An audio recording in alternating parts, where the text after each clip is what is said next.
নিশ্চয় এই ক্ষেত্ৰত আপোনালোকৰ সহায় সহযোগিতা লাগিব। এনেকুৱা এটা বৃহৎ চক্ৰ এটা চলি আছে, গতিকে এইটো ক্ষেত্ৰততো মোৰ আজিলৈকে কোনো ধৰণৰ তথ্য দিব পৰা নাই। গতিকে যেতিয়া আমি খবৰটো পাইছোঁ, আমি তুৰন্ত কালি খবৰ পাইছোঁ, আমি লগে লগে আহিছোঁ। গতিকে আমাক আপোনালোকে আৰু দিয়ক, যদি ইয়াতে তেনেকুৱা ধৰণৰ ক'ৰবাত যদি চলি আছে বৃহৎ এনেকুৱা ইলিগেল ক'ৰবাত স্ক্ৰেপিং চলি আছে, তথ্য দিয়ক। আমি প্ৰশাসন আৰক্ষী আমি লগ হৈ বস্তুটোৰ ওপৰত আমি ব্যৱস্থা ল'ম। শাস্তি ইয়াত কথা হৈছে কি, ইয়াতে বিভিন্ন কথা আছে। মই একাষাৰে মই ইয়াতে কৈ দিব নোৱাৰোঁ যে তেওঁৰ ইমান জৰিমনা হ'ব বা ইমান বছৰ তেওঁৰ কাৰাদণ্ড হ'ব।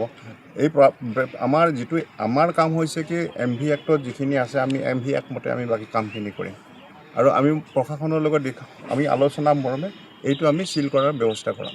সেইখিনিয়ে তাৰপিছত পৰ্যায়ক্ৰমে সেই বাকী কামবিলাক আগুৱাই যাব। তো চাওক, এতিয়া মই ক'লোৱে যে আমি ইয়াতে আহিছোঁ, ইয়াত কোনো গৰাকী পোৱা নাই। কেইজনমান মানুহ দেখিছোঁ, তেওঁলোকে ইয়াতে কাম কৰি আছিলে, তেওঁলোকে এতিয়া ওলাই গ'ল।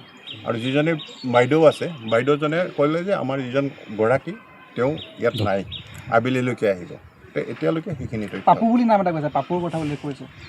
পাপু হ'ব পাৰে, কিন্তু মই তেনেকৈ ধৰক ক'ব নোৱাৰোঁ কাৰ বুলি, কাৰণ এতিয়াতো মই কিবা প্ৰসাদ বুলি এজন আছে, তেওঁ ঢুকালে, তাৰপিছত তেওঁ দুজন হ'ব পাৰে পাপু বুলি হ'ব পাৰে। কিন্তু কথাটো হৈছে যেতিয়া মই এতিয়া তেওঁলোকক মাতিম মোৰ অফিচলৈকে, গতিকে আহি তেওঁলোকৰ কি তথ্য আছে, কি কাগজ আছে মোক দেখুৱাওক।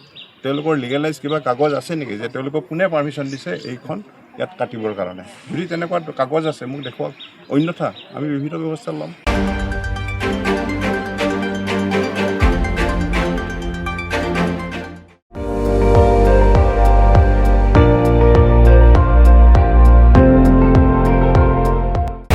আপুনি চাই আছে ND24, সৰ্বশ্ৰেষ্ঠ নহয় সৰ্বোত্তমৰ দৌৰা।